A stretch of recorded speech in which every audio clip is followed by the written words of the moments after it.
1945. The Potsdam Conference was held at Cecil Einhof from July 17th to the 2nd of August, attended by the Soviet Union's communist dictators Stalin, FDR, Harry S. Truman, and Winston Churchill, the leaders of the war forces. It was in this meeting that the fate of post-war Germany and any other Axis-occupied areas would be decided. The general premise of the meeting was to avoid further conflict, which is ironic because these agreements made at the Potsdam Conference were the cause of the Cold War. Many agreements were later forgotten and very few upheld. Many still viewed the conference as a chance at global cooperation and peace after a time of great war and sorrow. The Yalta Conference was held in Yalta in Crimea, Soviet Union. It was held from February 4th to February 11th, 1945. The Yalta Conference was between the leaders Stalin, FDR, and Churchill. The purpose of the Yalta Conference was to discuss Germany and Europe's post-war reorganization. The conference resulted in Germany and Berlin being split into sectors. The Soviet Union was not happy with their sector they got because their sector was mainly farmland. The Soviet Union lashed out and then created the Berlin blockade to stop stuff from entering. Then, once Stalin died, Soviet Union's new leader, Nikita Khrushchev, built the metaphorical Iron Curtain, or the Berlin Wall. Since the Soviet Union was upset with the sector they got, they blamed it on the United States, resulting in rising tensions between the two countries. The easing down of the Second World War left two world superpowers with opposing worldviews: the United States, which utilized a form of capitalism, and the USSR, which was formed from the battered remains of Russia.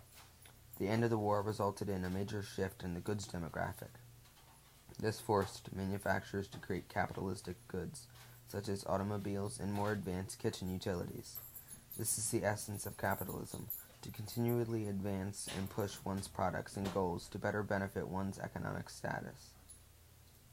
In the USSR's form of communism, also known as Stalinism, named after its creator, it was despotistic form of communism, with the country's leader controlling the distribution of goods.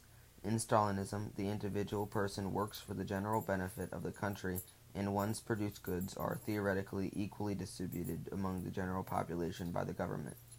Theoretically, this would ensure the well-being of every citizen of a country by providing jobs, education, and housing thanks to the government. The United States was absolutely frightened by the communism, aka the Red Scare, with people like Joseph McCarthy claiming he knows people in the government positions that are communist, which wasn't true at all. This added more fuel to the fire of the Red Scare. The United States passed many policies trying to contain the communism, but failed. The United States and the USSR's tensions rose when Julius and Ethel Rosenberg gave the Soviet Union the atomic bomb plans. The United States was furious, and on June 19, 1953, they put them to death row for treason. With the two superpowers now having nuclear capabilities, the fate of the two countries and the world was in their hands. This tension is what will lead to many know as the Cold War. Now, we hope you enjoyed.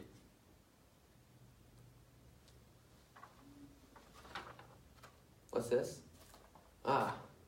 Breaking news. We have a thing from the producers.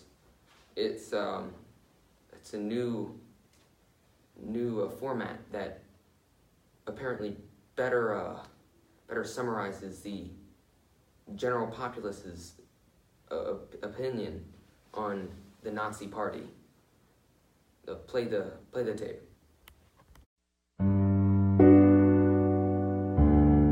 This footage of a wildebeest getting killed by lions made me feel sad for the wildebeest. So I used computers to turn the wildebeest into a Nazi. Now I'm glad that it's dead.